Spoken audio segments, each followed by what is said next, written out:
We'll look back at the year 2024 in review, part 1, through short clips featuring Tom Homan, Naomi Wolf, Charlie Kirk, Dinesh D'Souza, Morgan Brittany, Silk, Pastor Alan Jackson, and many, many more on this episode of United Patriots Uprising with Gary Binford.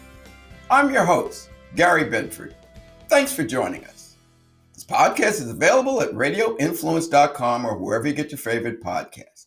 The video version you can find at Rumble, YouTube, Conservative Television of America, the God, Family, and Country Television Network, and the Rose Unplugged Media Network. Wherever you go to find this show, please click the notification buttons and leave us a rating and a review, subscribe, and be sure to tell your friends about the show.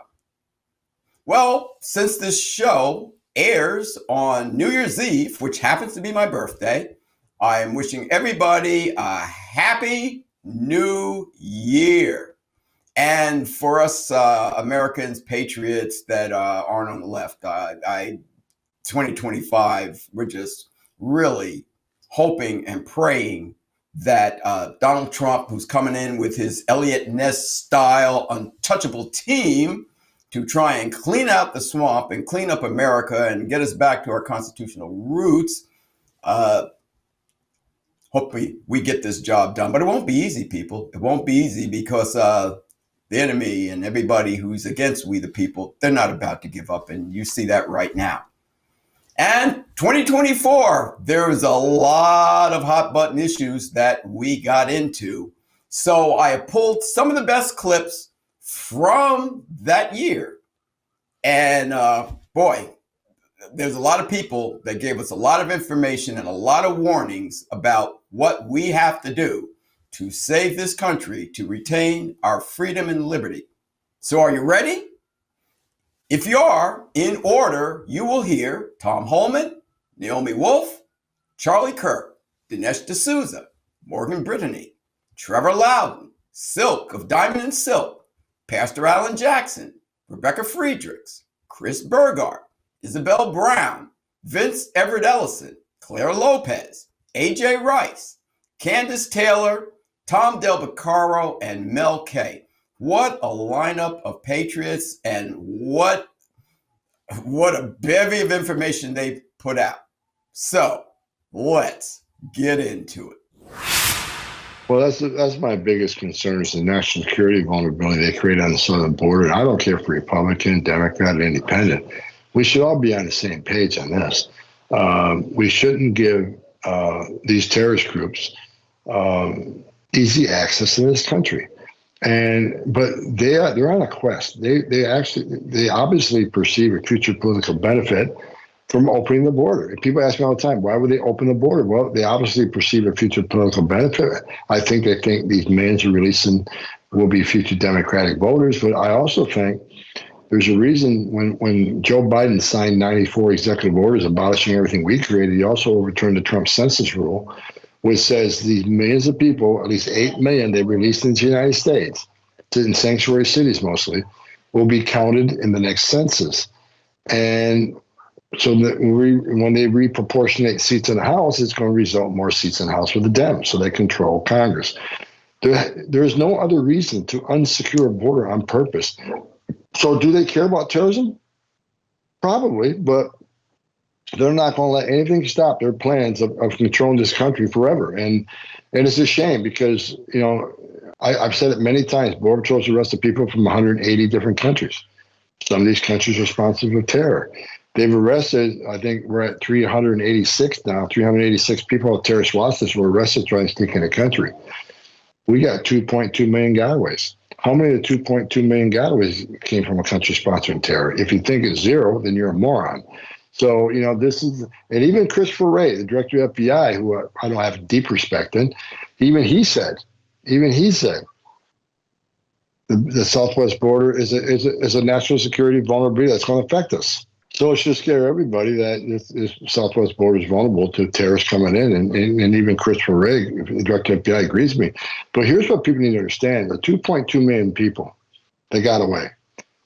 You pay the cartels a certain amount of money to get to the border. They turn yourselves over to the Border Patrol. And that amounts a certain amount. It's a smaller amount because the cartel's job ends at the border. They get you to the border, you turn yourself into a green uniform, you get processed and released within 24 hours. You get a free plane ticket to any place in the country you want to go. You get a free hotel room. You get 3 meals a day. You get free medical care. So why did 2.2 million people pay more to not get all that free giveaway? Why did 2.2 million people, 2.2 million, pay more to get away and not take benefits that were being offered to them? Well, the answer is obvious. They didn't want to be vetted. They didn't want to be fingerprinted. That just scared the hell out of everybody. After 9/11, we created all these databases. You got the TSA no-fly list. You got the FBI screening database. You got the DOD intel database. You got the visa security program that's prevented thousands of people from getting a visa or a plane ticket in the United States. When we found derogatory information in their background, they weren't given a visa. This is in response to 9/11. People who got a visa came here and did us harm and got a plane ticket to come to the United States. Now, those databases work pretty good up to now. However, what terrorist in the world today is going to put himself in position to ask for a visa or a plane ticket, knowing there's some sort of vetting procedure, when he simply go to Mexico, pay the cartels more money to get away? That is a real case scenario. And look, we've already found, just 2 months ago, they stopped 8 people from that were paroled into the United States, released from the border, that were planning a Russian-type terrorist event in the United States. Lucky they were caught on chatter. They arrested somebody last week that was planning a election day terrorist event. So we know they're here. Thousands of terrorists have been released from Afghanistan prisons who so focused on life to destroy this nation. We brought thousands of them here through poor vetting, and even DOD's own inspector general said that they weren't properly vetted.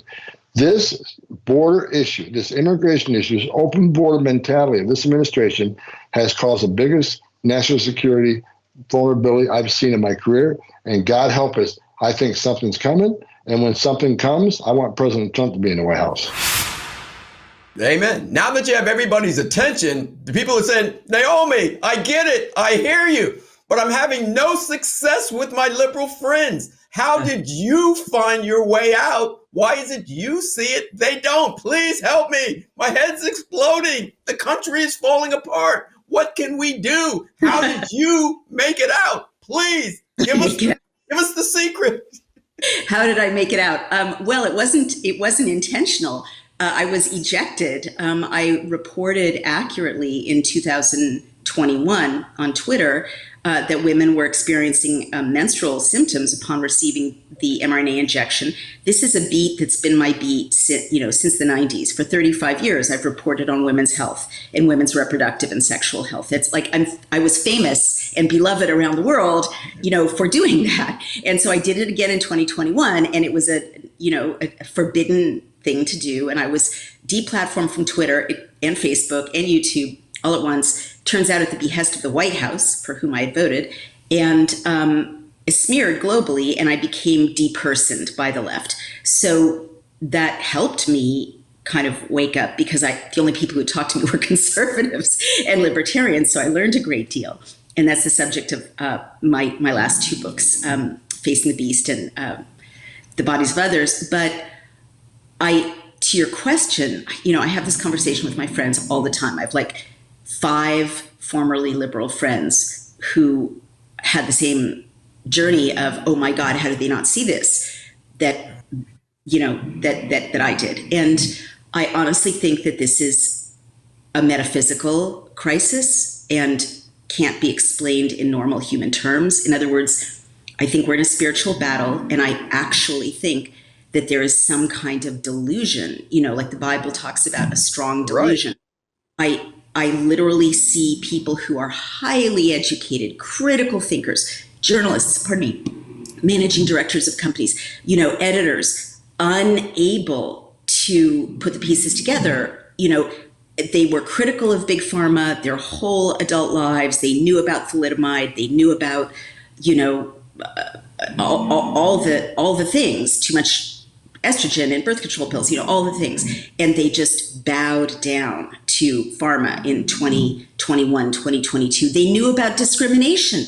They knew about the Jim Crow laws. They knew about the Civil Rights Act of 1964. And they bowed down, and they objected, right? They would never discriminate against a gay couple or, an African-American person.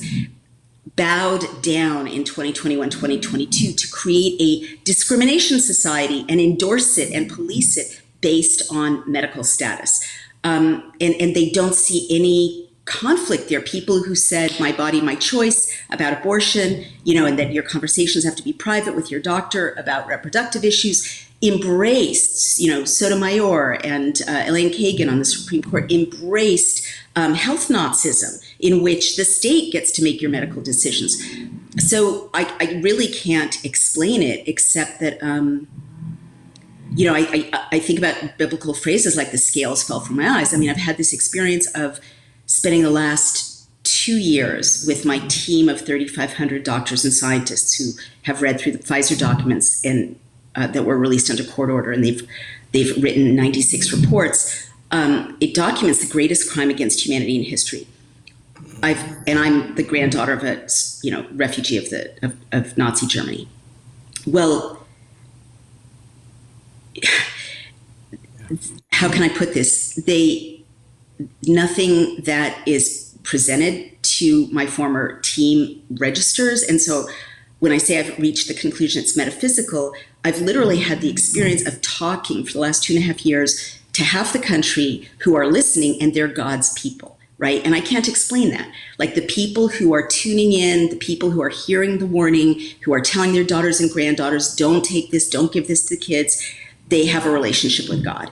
And the people I've been trying to speak to, disproportionately don't. So I literally, it seems biblical. It seems like I'm reading Exodus right now. It's like these ones were, the angel of death ignored their firstborns and didn't take their firstborns, and they had a relationship with God, and these ones, they took their firstborns. And it's like, how do you explain it? I can't explain it because it's the same conversation in, English. It's literally an urgent call. This will give you a stroke. This will, cause your daughter or granddaughter to lose their baby. You could die from this. And half the country can hear me and half can't. I can't explain it except spiritually. That's a great question. It happened in a 2-part move. Number 1, they wanted it. And number 2, we let them. It's that simple. They wanted to take it over. And number 2, we let them. I know that sounds overly simplified, but let me break it down. They made a declaration. There is a man by the name of Rudy Duchka, and he said, we're going to have the long march through the institutions. He said, this will take 100 years, but we will slowly crawl through the institutions, and we will crawl through the federal agencies, and we will long march our way through the bureaucracies, and eventually we're going to be in control. And then we let them. We did not take the warnings of Joseph McCarthy seriously. We did not take the warnings of communist infiltration seriously.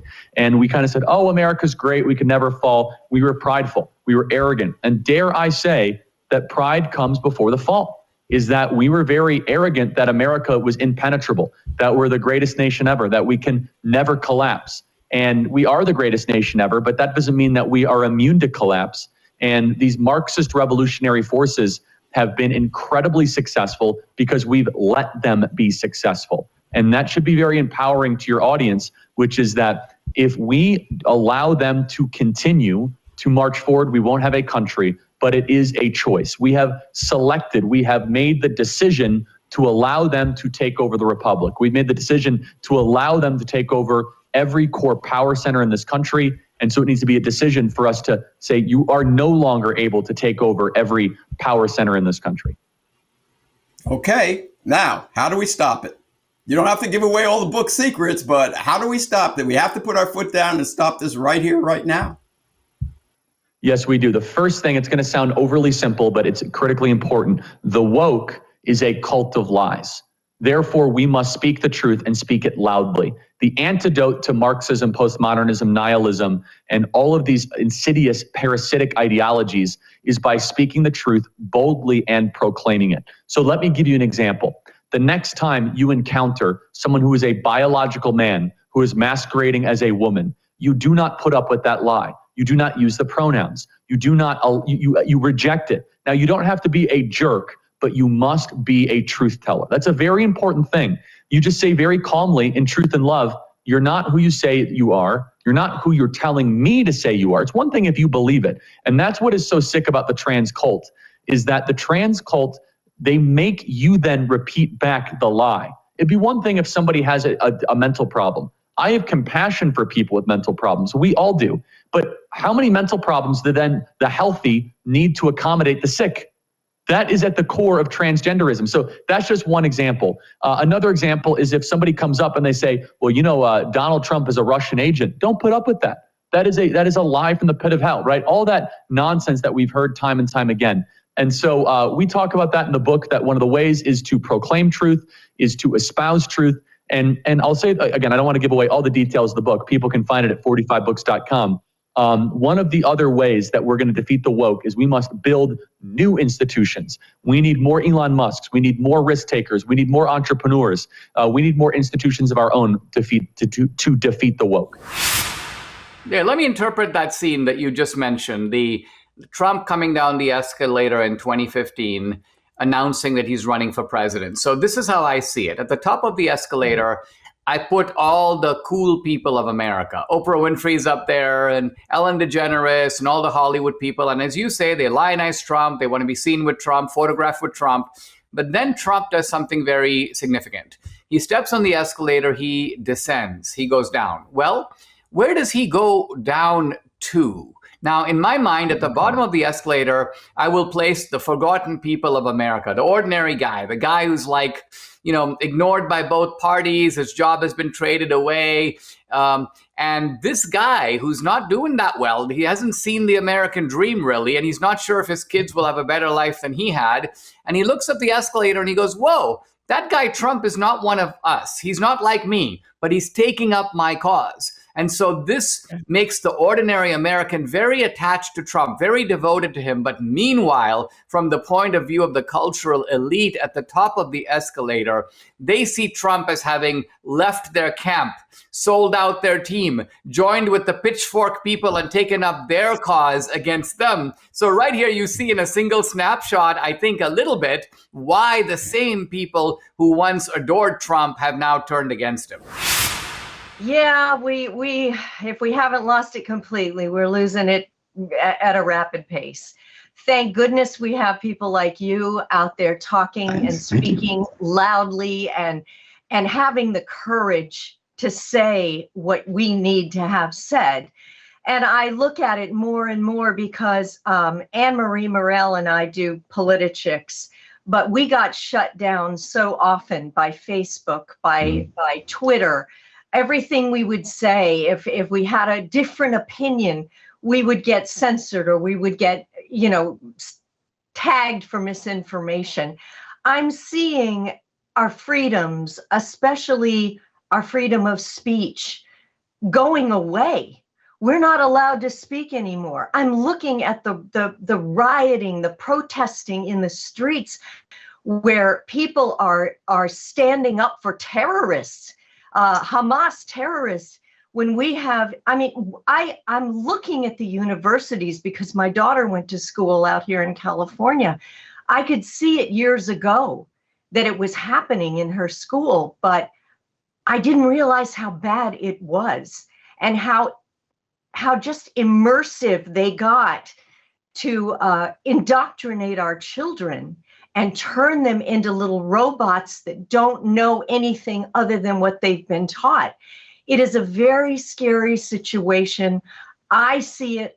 I've been talking about it for years. When I ended, kind of retired, I retired out of show business because it was just turning into something I didn't recognize. Having spent 50 years in the business, I saw it deteriorate. It began in the 1960s, but it didn't get really bad until, the 90s, the 2000s. And I said, I'm going to have to walk away from a lot of this because I couldn't do it. I had a great career. I loved what I did. I worked with the most amazing people.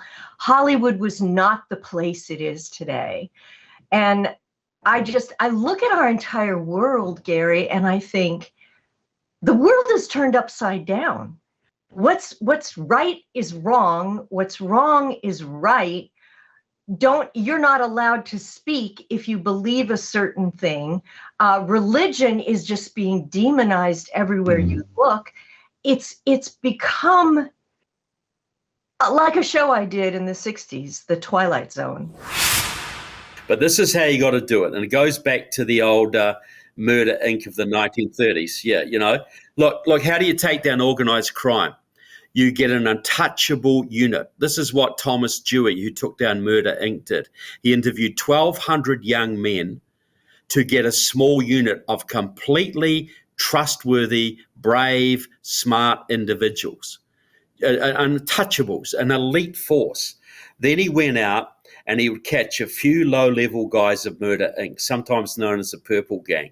They'd be murdering people all over the country and nobody could touch them because they had too many cops on the payroll and they'd kill you if you testified against them. So they'd catch a couple of low-level guys and they'd do a deal. They'd say, okay, we got you for 5 years for burglary, or you can rat on the people above you and you will go and live in Idaho for the rest of your life in a secret identity. And so they started ratting. Then they'd get higher level guys who would then rat. Then they'd get higher level guys who would rat out the guys at the top. In 2 years, they had the leaders of Murder, Inc. on the electric chair and had destroyed the organization. Same principle Giuliani used against the five families, same principle that Elliot Ness used. So you set up a special voter integrity unit at federal level and you send it into the big cities of Illinois and wherever there's complaints, and you start investigating vote fraud and you catch low-level people and you say, right, we've got you, it's 2 years jail unless you tell us who paid you. And you get the next guy up and you say, right, it's 5 years jail unless you can tell us who organized this. And they'll rat and rat and rat all the way up the chain, and you might have to prosecute a couple of hundred people across the country, give them 5 to 10 years in jail, and vote fraud will be over. It'll be gone.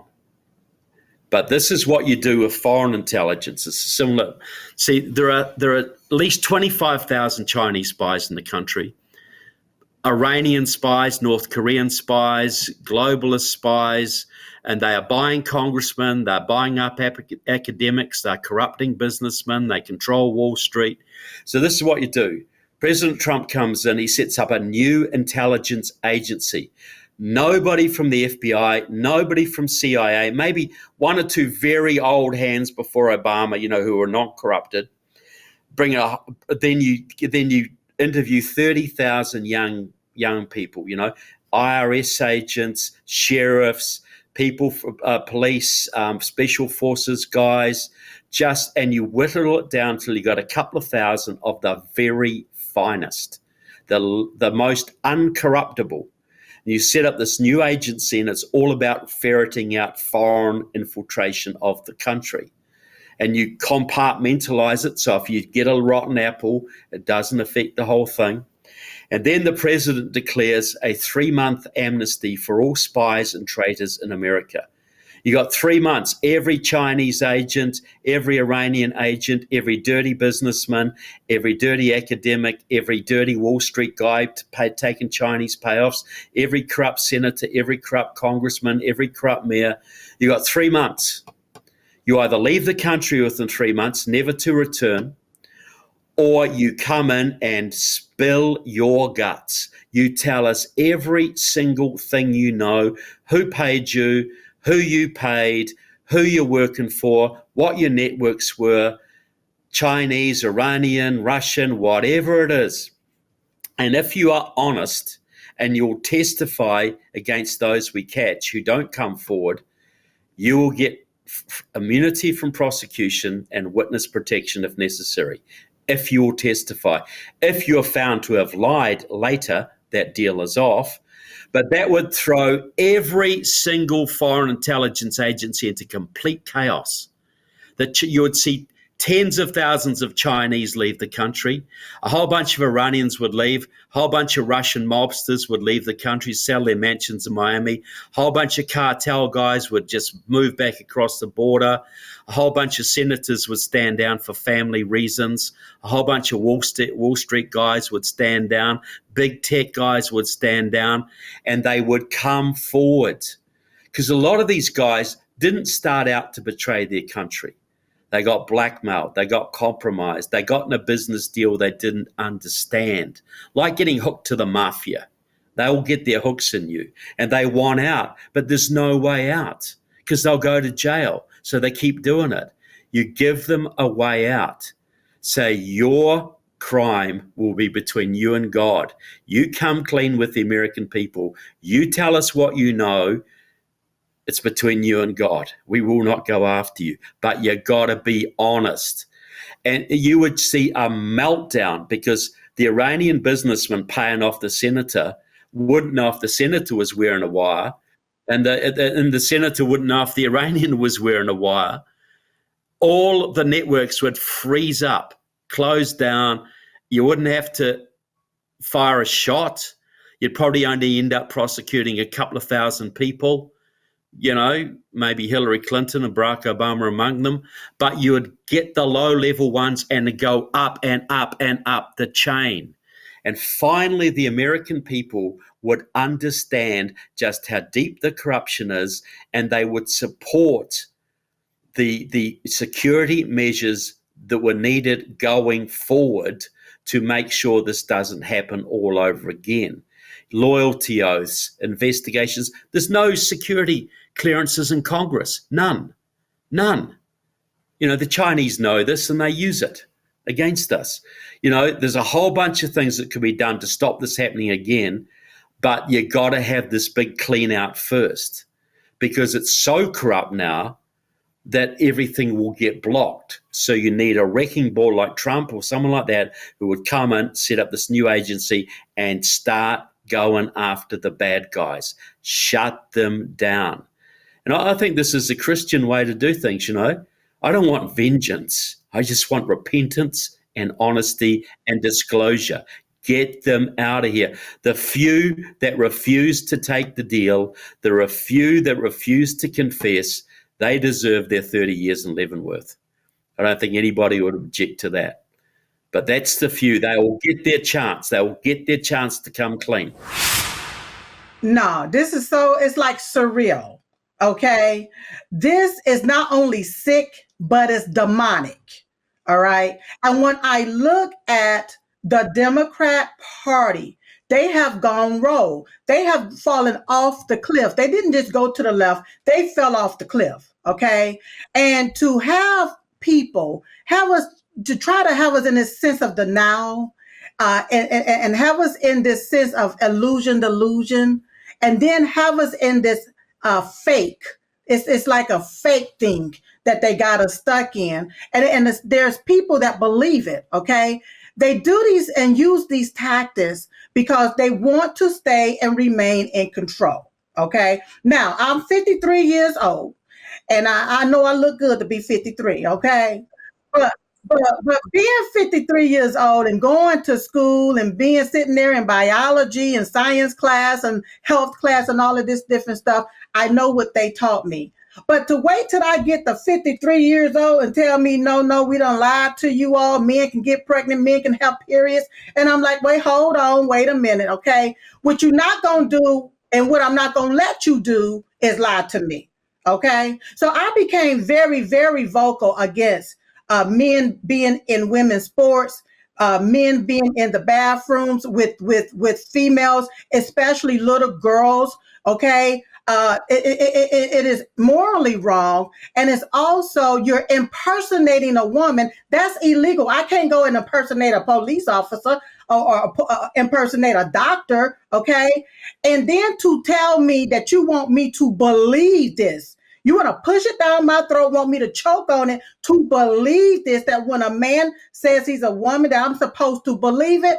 No, I don't do no mess like that, honey. Gary, I can't do no stuff like that. And that's another reason why I don't interview individuals like that, because I cannot go along with it. This thing about, respect my pronouns. Oh, heck to the no. I don't go along with none of that stuff. If you're male, then you're male. If you're female, then you're female. And that's just how I rock and roll, period. All of this other stuff, I don't get down with that. And I constantly tell people, don't you get down with that. This is nothing but trickery. This is nothing but the trick of the enemy to take and deceive your mind so it can keep your mind confined. Okay. And if it keep your mind confined, then guess what? They can control you. And so don't be playing stupid around here. Don't play these games with these people. And that's one thing that I found, that especially the liberal Democrats, they love to play games. They love to pull a wool over your eyes to make things appear a certain way when it's not. It's called deception, perception. Okay. Delusion, illusion is what it's called. And so, no, I've never thought that I would see this day. Okay. I never thought that I would see the day where you have men in wigs, okay, and flopping themselves in front of little children. That's child molestation. Okay. I never thought that I would see the day that you will have a resident there in the White House. I cannot acknowledge him as the president. I acknowledge him as the resident. Okay. Because he's an imbecile bastard as far as I am concerned. All right. He don't know if he's coming or going, but to be able to have someone that's been selected. This man he was selected, not elected by the people. And you selected him and you put him there for us to be okay with, for us to be happy about this. No, this thing that I see happening, Gary, this is an infiltration. Our systems have been infiltrated by these demonic pedophiles. Okay. I don't have a problem calling them pedophiles because it's on video with them sniffing on children. These demonic pedophiles that's destroying our country. These people want to destroy us economically, spiritually, mentally, and even physically. Okay. We can go, I don't know how much time we got, but when they talk about these clock shots, when they talk about, I'm telling you, all of this different stuff, they want to destroy America. And it's a doggone shame. Another sad thing is this. We have a Republican Congress. We have a Republican Congress. Mike Johnson is the Speaker of the House. He's a Republican and he's supposed to be a Christian. All right. That can stop funding the Biden regime. All right. But they sit on their hind parts and do absolutely nothing. So as far as I am concerned, they're one dirty bird with two corrupt wings, one and the same. That's what we got going on here.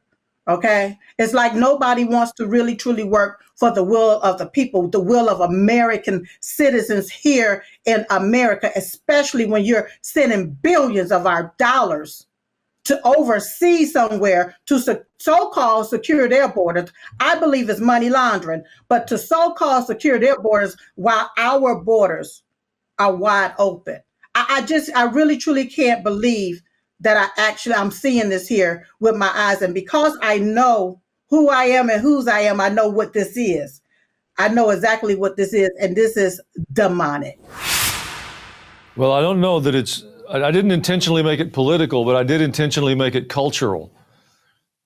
You know, our professional training, we learned a great deal. We studied a great deal about the culture of the first century so we could understand the New Testament, or the culture of ancient Middle East so we could understand the Old Testament, the Hebrew Bible. Well, the only reason that would make any sense is then if we took those truths and tried to apply them to the 21st century, which means we have to understand our Bible in the light of what's happening right now. I'm pretty certain that God hasn't redefined marriage in the halls of heaven, even if the Supreme Court in the United States has. I'm pretty certain God is not confused about the sex of children at the point of their birth, even if human beings are trying to make that a confusing issue. And there's issue after issue that are biblical to me. They're not really political, but the church, I believe, an expression of cowardice, has been reluctant to talk about it. And we're going to have the courage to bring our biblical principles into our culture, or we're abandoning it to this onslaught of evil and darkness. And I will not do that. Well, you're right about what you say, because Antonio Gramsci, the Italian communist who's the father of cultural Marxism, what he did was say, well, Karl Marx's revolution isn't going to work with certain places, so let's change the culture. And you're right. It may end up being political because you're going to have to make choices, but you're right about that. It's the culture that's being changed. And they've changed the culture, and they've tried to put us in a closet, and everybody can have a voice, and everybody is supposed to have a voice, and we want unity, and we want everybody to have all this. Let us all get along. But then when a Christian stands up and wants to say something, they're no. You stay in the closet. So where are we? Where's this country at? And how do you see what's going on now? And is it too late to save us? I think that's a very important question. And I think for Christians to understand that our role is so vital, so important, it's essential. When the church has failed historically, there has been tremendous suffering. When the Christian Roman Empire collapsed, we walked into the Dark Ages. And for a long time, there was tremendous human suffering, demonism, evil, violence, oppression. When the church failed in Germany and Europe, we saw the horrors of the Holocaust in World War II. When the church has failed in American history, we survived. We had to walk through horrible things like slavery. The church has failed in recent decades, and we've sacrificed 60 million children on the altar of abortion. Well, now I think we've reached a point that if the church fails in this season, I think what's ahead of us is the judgment of God. And it isn't that God won't take us through, but it will be a very difficult path. So my preference is that God's people would awaken, begin to use our voice, stand for what we know to be right, and stop making bargains with evil. We've been negotiating with evil, thinking that we could just wink at it and it would be okay. And I believe God has given us an opportunity. And I'd honestly, I don't know. You know, there came a time when he said to Sodom and Gomorrah, it's enough. Yeah. If there's 10 righteous people, I'll spare you. If there's not, judgment will come. Jesus spoke to Capernaum and Bethsaida, the villages where he did so many miracles.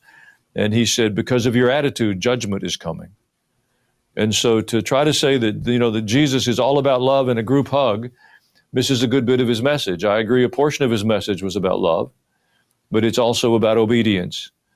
And so I'm concerned. I am hopeful because I know we serve a God of mercy and grace, but his mercy and grace are not infinite. He's also a God of judgment. And it's time for the church to be the church. How bad is it? It's really bad. It's worse than people can imagine. So I kind of want to lay some groundwork first, just so people understand. I taught 28 years in the public schools. I would still be there if the system wasn't so corrupt. My husband, Charles, taught 42 years in public schools. We're from California. The school systems are corrupt. The whole system is corrupt. And Gary is correct. It is run by Marxists / socialists / communists. But it's not your average teacher out there who is doing these things. Most teachers are good people, kind people. They love children. They're go along to get along kind of personalities. They just want to keep the peace. And so the teaching profession many, many moons ago in the late 1800s was infiltrated by these so-called unions. And so I just want to make it clear to your audience that most teachers out there are good people, but the quote teachers who are damaging the children are actually activists who've been hand-selected and plopped into your school by the so-called teacher unions. So I just want to get that out of the way. So the unions, the so-called teacher unions, they call themselves teacher and they call themselves union so that they could get the trust of the American people. Who would question teachers and who would question a union that's there to supposedly help, the worker, right? But they aren't really teachers and they aren't really a union. They're actually pushing this radical Marxist communist agenda, and they have been doing so since the late 1800s. So just a little bit of history. They were able to get a real stronghold in 1933. That's when they started, not only the unions were not only involved in this, but their allies. They started something called the Frankfurt School at Columbia University in New York. The Frankfurt School is where they started teaching the whole Marxist socialist agenda. And they started by teaching it to superintendents and principals or people who were going into that profession of being administrators in the educational system. So they first started manipulating and indoctrinating with propaganda those in leadership positions in our universities and our K-12 schools. So then they were able to spread that out to every teacher college in the country, except for a handful like Hillsdale College, maybe a few Christian schools out there who aren't teaching this. But most of the schools out there are now promoting a socialist Marxist agenda. And most teachers have no idea that they are being propagandized and indoctrinated into a very dangerous anti-American, anti-family, anti-child, anti-God system through our teacher colleges. So I welcome to the show, Chris Burgard. Chris, how are you? Every day is Christmas, Gary. Every day. That's great. I'm glad to hear that. And it would be great if we could get this nation back to Christmas, but there's a whole bunch of people in jail that don't belong in jail, and it's not Christmas for them. Chris, please tell people what the War on Truth is about, how you and Nick Searcy came together, and how and why you two decided to do this particular documentary. Well, Nick and I were in D.C. on January 6th together. I was there with Nick and my family, my wife and my daughter. And because of what we experienced that day, we didn't plan on it that day, but weeks later we decided to make a movie about it. And we did. It was called Capital Punishment. Everything they told you about January 6th was a lie. And there's arguably probably one of the most censored American movies of 2022. As a result of making that movie last summer, the FBI came to visit me on my ranch here in Texas. And I was informed that I was now being investigated as a subject in a federal terrorism investigation for making the movie about January 6th. And Nick and I couldn't believe that. And I had to go through some stuff, my legal team, and to get to a better space. And after I got that space, Nick and I are talking, and Nick's like, this shouldn't be happening in America. And I'm like, if they can do this to me, they can do this to anybody, And we wanted to go back in and take a look at what's been happening since we left. And what you see in this film, what happened to me and the pressure on my family is nothing compared to people who are being persecuted by our own government in this film. People are losing their families, they're losing their jobs, their houses, their homes, their careers, in some instances, their names. It's just insane. And the reason this movie is going to be so censored is because we are involved in a war on truth. Knowledge is power, and right now I believe we're engaged in the greatest information war this country's ever been in.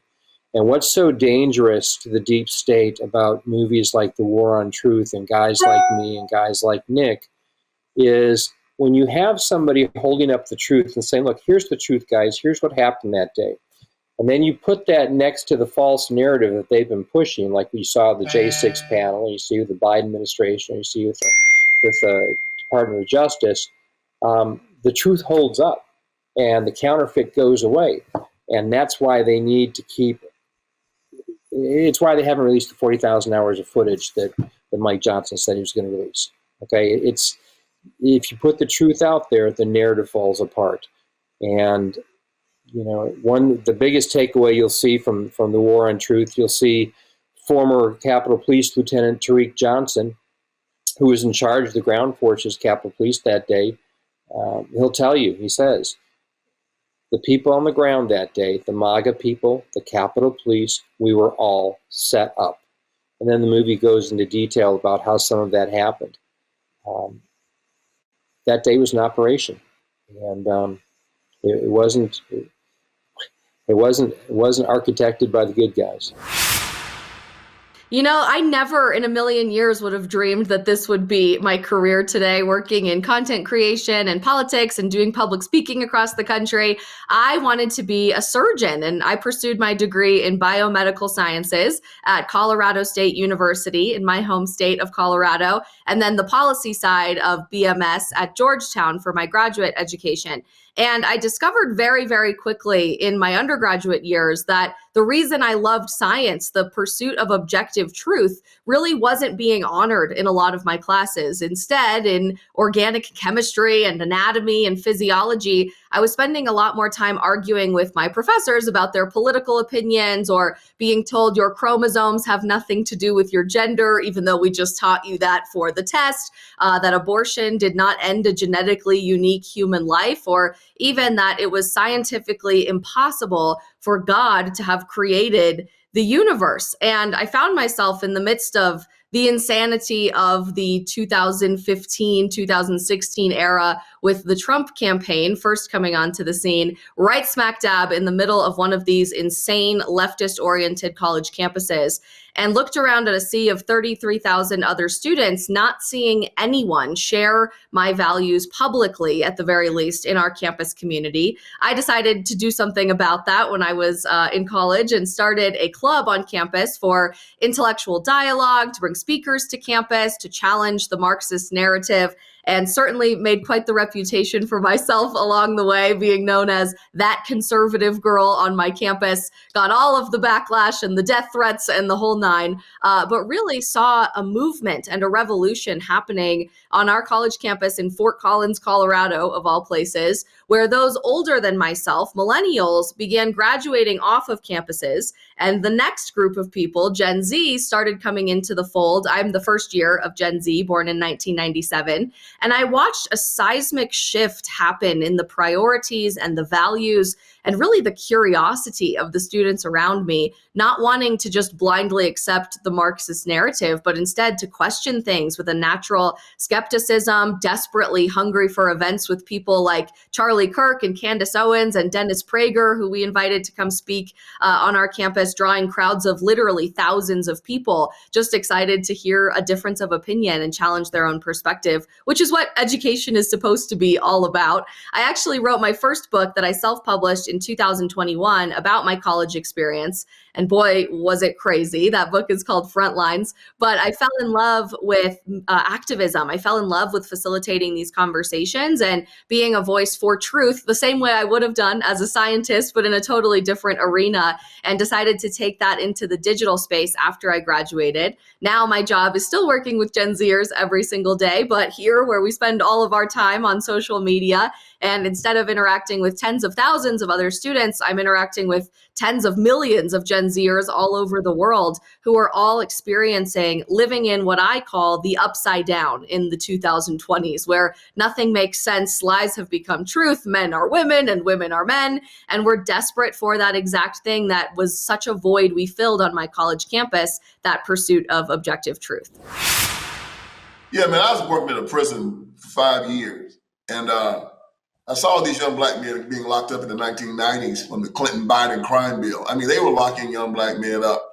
In the 80s in South Carolina, we had 3 prisons. By the end of the 90s, we had over 30. And I started asking the black intelligentsia why all these young men were being locked up, because I thought we were overcome, right? This is, 30 years after the Civil Rights Movement. And they gave me the old refrain, evil rich white Republicans are locking up these young black men because they hate them. And I was just naive. I said, oh, really? So I resigned my post, went down to the ghettos and tried to start helping out some of these young black men. And I saw something pretty interesting. I saw no evil rich white Republicans anywhere. Matter of fact, you see a leprechaun before you saw one.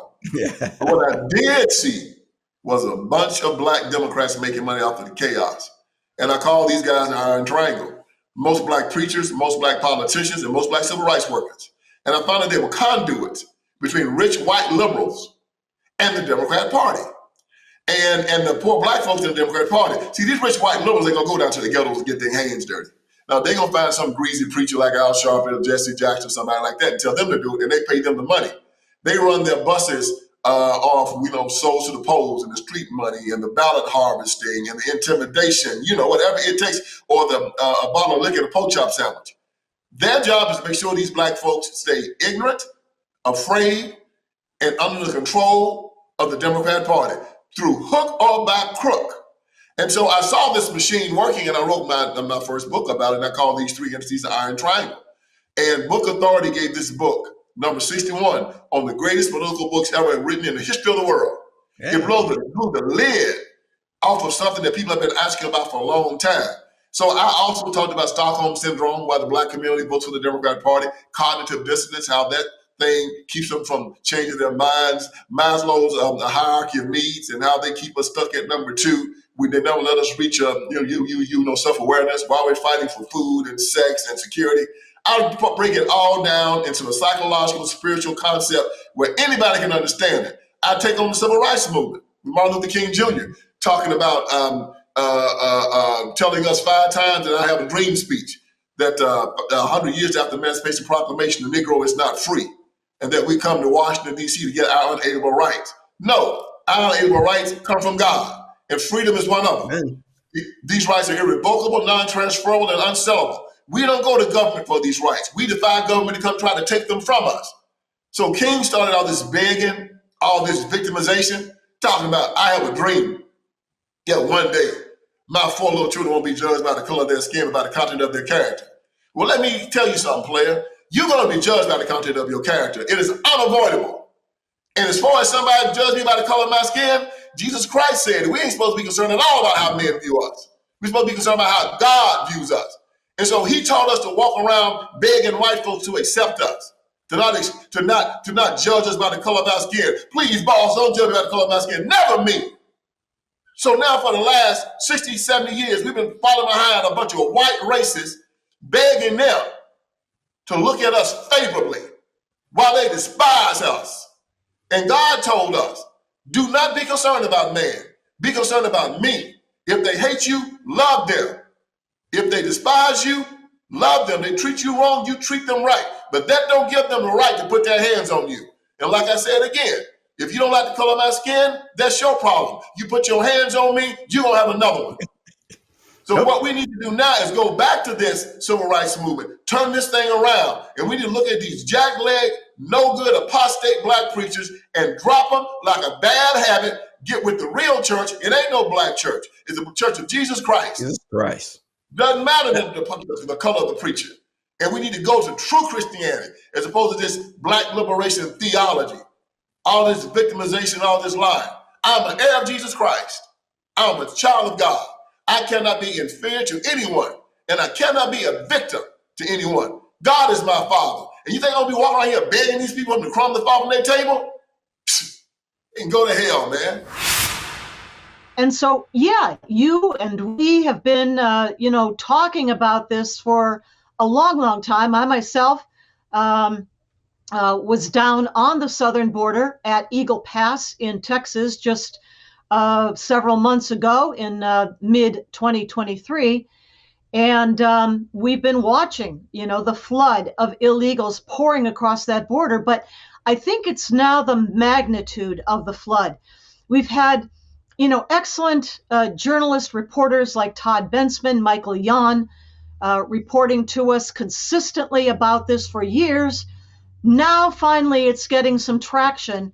Part of the reason has to do, I think, with the decisions by governors Ron DeSantis of Florida and Greg Abbott of Texas to bus and fly illegals who signed consent forms and agreed to go, but sending them to sanctuary cities. Well, New York City, Chicago, for example, all of a sudden they're not so sanctuary anymore because now for the first time, they are feeling the impact of hordes of unvetted, unchecked, no background check, no health check, no nothing, illegals flooding into their cities with nowhere to put them. They're winding up on the street or camped out in airports like at O'Hare Airport in Chicago. And all of a sudden, the budgets of these sanctuary cities have to deal with healthcare, education, housing, and so many more expenses that were not in their budget before. But this is what border states like Texas and like Arizona in particular, those two, others as well, but those two have been dealing with for years. And as we say, every state now is a border state. And it's not just the flood of illegals, it's what they're bringing with them, which is criminality, which is human trafficking, trafficking of women, girls, children into sex slavery or into involuntary labor, servitude, underage kids working in meatpacking plants through the middle of the night, for example. Also coming across that border, obviously, jihadis, Islamic terrorists, and many, many dozens have been intercepted, and that's how we know about some of them. But what about all the ones that have not been intercepted? And then also all the single adult military-aged men from China.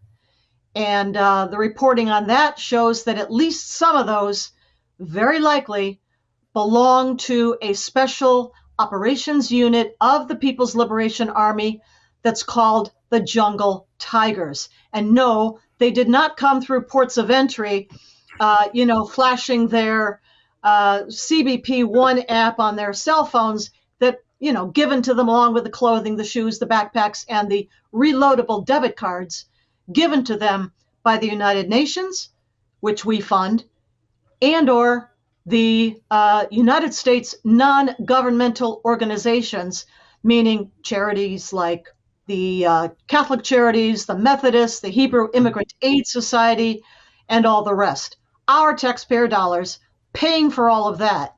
And now our cities paying for everything else, the costs that go along with trying to take care of, in the middle of winter, which it is now, millions upon millions of illegal aliens that never should have been allowed across that border in the first place.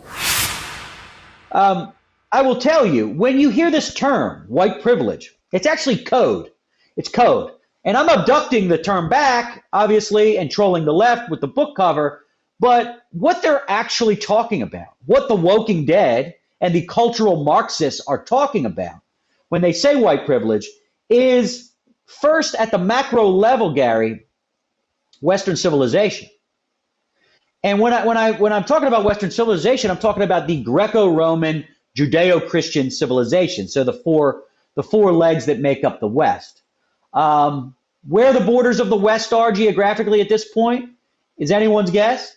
They might go from, Moscow to Tokyo, the other direction. But traditionally, Western civilization. And then secondly, the one thing the left hates and they know they've got to get rid of is the middle class. It has to go. The middle class has to go. It has to go bye-bye because, as you know, any place Marxism has thrived, it's always been some ruling elite with the peasants. So, and then Marxism overthrows the ruling elite, some royal family or some autocratic regime, and you have a serf rebellion, right? So that's what they want. The middle class, because we have one, that's the reason we never became the Soviet Union. Because we have hardworking middle class, work their ass off, longshoremen and lumberjacks and bricklayers and oyster fishermen, and they're the backbone of the country, okay? The programmers at Google are not the backbone of the country, right? They barely have backbones themselves, right? They're all waiting to get laid till they're 35. And the third thing, speaking of that the left has to get rid of, that they can't stand. And we know they want to get rid of it because Black Lives Matter, in between sending out Valentines to Hamas, Black Lives Matter told us they had to get rid of it. And that is the nuclear family. So if you can get rid of these three things, Western civilization, the middle class, and the nuclear family, you can remake us in your bleak image of just nastiness and class warfare and bifurcating us into your little Benetton ads of, racial groups and sexual orientations, because that's how they see the world.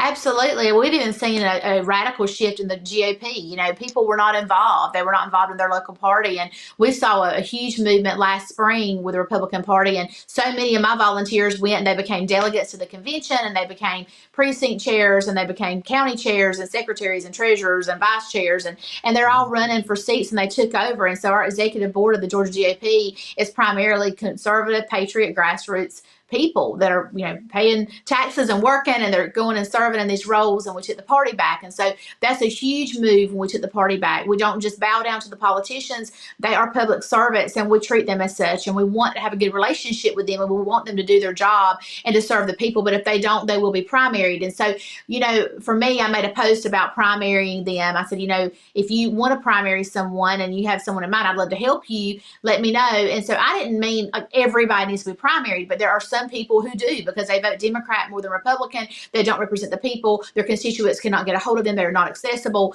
And so they do not need to be in that seat as a public servant. They're not doing their job. And so when I posted that, I had like 25 senators reach out to me like, are you talking about me? I'm like, should I be talking about you? I mean, Right. what's going on right now? And so, I think that there's a shift and a move toward, we're going to primary school board members, we're going to primary commissioners, and we're going to primary city council members, and every single seat, you're going to represent the people, and you're going to protect our freedom, or you're not going to be in the seat anymore. And we're going to quit playing good old boy system and nice politics. This is our freedom, and we're done with that. And we've seen President Trump come in and be a shrewd businessman, and maybe people don't like the way he says certain things or whatever. Nothing he says bothers me. Nothing he has said bothers me. I want an alpha male to come in and do the job of the president. I don't want a female president. I don't want a female vice president. I want to see men come in and lead this country. The only reason why I got involved is because every time men run for seats in Georgia, they get right into the good old boy network and the good old boy system. And so I know that God was using me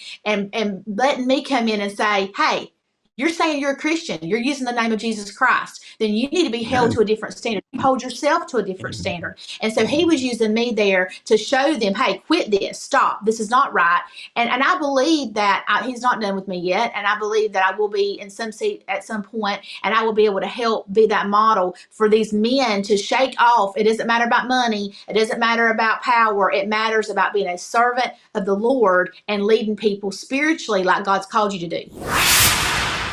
Yeah, I'm with you. In our lifetime, I did not expect it to have this degree of currency, or to have a presidential candidate right now say, we all need to end up in the same place. Well, actually, no. That's a bad thing in history. So what I do with the 10th chapter, which is America, Capitalism, and Socialism, is talk about it in historical context versus other civilizations and our own. And then we had a socialist party in this state, and those socialist parties always in history arrive after industrialization, after freedom, after wealth is created. Some do much better than others, but history, of course, and our education system miscasts them. Keep in mind that 80% of America's millionaires are self-made. They got no money from anybody, including John D. Rockefeller, by the way, whose father was a lousy drunk who abandoned his family, right? Mark Zuckerberg came here, his family had no money. Elon Musk came here with $2,000. America allows for initiative. Well, nevertheless, the Socialist Party emerges out of that because they see that some people are doing better than others. They disregard the fact that the middle class didn't even exist in history until capitalism came along. So that's what you see in American history. You see the industrialization, you see this enormous wealth. It's not distributed evenly, neither are our talents. You and I may well love history and speaking, but neither one of us are going to be the opening day pitcher in the World Series, because that's not our talent, right? I can't dunk. I don't know if you still have that ability, but we have different talents. And that's what makes America great, that opportunity to express these talents. By the same token, the American system allowed for Abraham Lincoln, who started in poverty, yet rose to change all of mankind. You don't have Abraham Lincolns in China. You don't have Abraham Lincolns in Russia, right? So what happens over time as this wealth builds, and then you come in with government education. Obviously, I call it government education because that's who's at the center of it. And what isn't taught in the classroom, I'm sure you remember this line from the book, what isn't taught in the classroom is forgotten in the culture. And so we don't have a system today that teaches world history, that teaches American history, the success of it, and the dangers of socialism. So over time, and also what I do in that particular chapter is talk about how government grew throughout U.S. history, how it provided benefits or programs to people, and we become, as a civilization, attached to government and think it's a force for good, forgetting its dangers. And so in the last 100 years, America has gone from the government has gone from about 9% of the economy to 35%. When you throw in regulations, it's in the mid 40s to almost 50%. People become attached to it.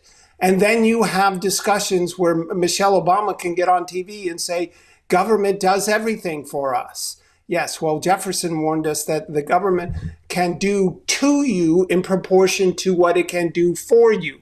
And what is going on currently? Well, you have a presidential candidate who says out loud that Elon Musk has too much free speech.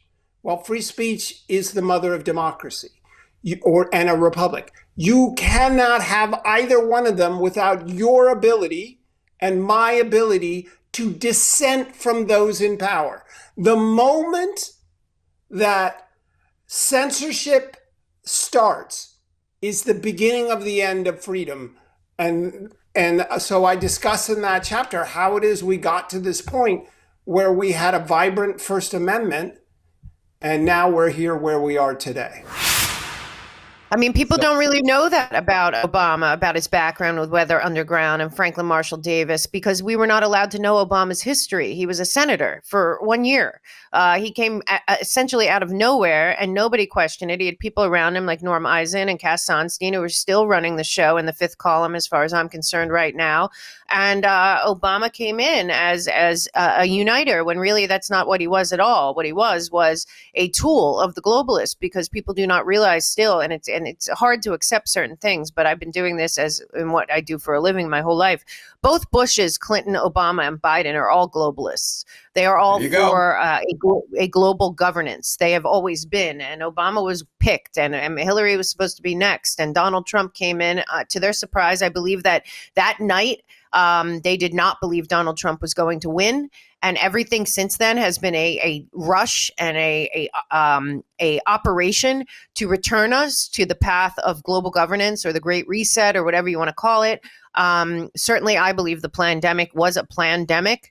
And it was necessary because populist movements were happening all over the world. And you're absolutely right. When people talk about MAGA, that is actually, that was Donald Trump's financial plan, MAGA. It had nothing to do with racism or anything else. It was about rebuilding America from within, having no supply chain issues because everything we needed was made here, our energy independence, all kinds of things about restoring manufacturing all over this country. That's what that was about. And that's a big problem for the globalists, because part of the whole goal was that every nation would be dependent on them. And as Trump was walking us away from them, getting out of UNESCO, which is the insidious education, worldwide world education kind of Common Core type thing that is on top of what's happening to our children, he pulled us out of the fraudulent Paris Climate Accords. He pulled us out of the World Health Organization. He pulled us out of many other groups like that. The Palestinian refugee money that was coming out of UN that now we find out was, involved in a lot of this stuff. So Donald Trump did a lot of things that really ruined their global governance plan, and they want 2030 to happen no matter what. It's like they all signed a blood oath to make sure. I also believe that all these people's futures, finances, mind, body, spirit, their planning, everything is based on them being part of like a Pan Am of Hunger Games, globalist oligarch billionaire class of people. And the scary part is we used to be able in World War II, you could say, oh, it was Germany. But right now, the people that are running what I call the Fourth Reich, they don't have an allegiance to any nation, to any flag, to any people, to any religion. They are about power for power's sake, as ominously warned in 1984. And that is where they are and what they're doing. So by any means necessary. And the hard part is that they do have technology, and all of the technology companies are working in lockstep with them to walk us straight into a digital track and trace surveillance, totalitarian, top-down control gulag. The good news is too many people are awake to it, and they're all out of their mechanisms backfired. But if the American people don't realize that they are being deceived on such a grand scale, we really need to rethink what is happening here, because the truth is that the 2024 election is between remaining America, borders, language, culture, Constitution, Bill of Rights, autodetermination, and a future we want for our children and our children's children, or becoming a cog in a globalist wheel with absolutely no power, kind of like the countries inside the EU, which was the first experiment in global governance. So right now, I think people are waking up, but the American people have to realize, a lot of times we see the Trump meme, or Trump said, they're not after me, they're after you, and I'm in the way. I would say they're not after America, they're after the world, and America right now is in the way. The controlled demolition of America is because they cannot achieve one world government without the United States. And so the people of the United States that do get it should use that as an empowering thing to go inside, to define for themselves what their mission is, what liberty is, what freedom means to them personally, and become the lightning rod in their local communities and in their counties right now, not in 6 months when you realize that the same demons that have stolen every other election are going to do it again. But right now, you got to get involved, because the globalists are also running all of the get out to vote travesties around the country as well, and we can only counter them if we're in the game. That was some lineup of conservative superstars, wouldn't you say, everybody? Boy, and the information they put out is just as valid now as it was during the year. And the key thing that you must remember, America, President Trump winning the election is not the end. It's just the start, because everybody who's against we the people, they are not about to give up this fight now. So keep up the good fight, everybody, and don't let them grind you down, and get ready. Strap on your chin strap, because we're going to be in for a wild ride. And in part 2, which is scheduled to air on January 7th of the Year in Review, you will hear, and in alphabetical order, Drew Thomas Allen, A.F. Branco, Sheriff David Clark, Miranda Devine, Donna Fiducia and Don Newman, Brigitte Gabriel, Professor Nicholas Giordano, Gene Ho, Lucretia Hughes, Alex Newman, Star Parker, Dan Schultz, Nick Searcy, Kevin Sorbo, Steve Stern, and Rebecca Weber. So we hope you check that broadcast out when it comes, and please pass it along to your friends. This podcast is available at radioinfluence.com or wherever you find your favorite podcasts. Hope you'll subscribe to it, leave a rating and a review, and be sure to tell your friends about the show. The video version you can find at YouTube, Rumble, Conservative Television of America, the God Family and Country Television Network, and the Rose Unplugged Media Network. Well, that's it for now. So here's wishing everybody a Happy New Year, and God bless you, God bless your families, and God bless America.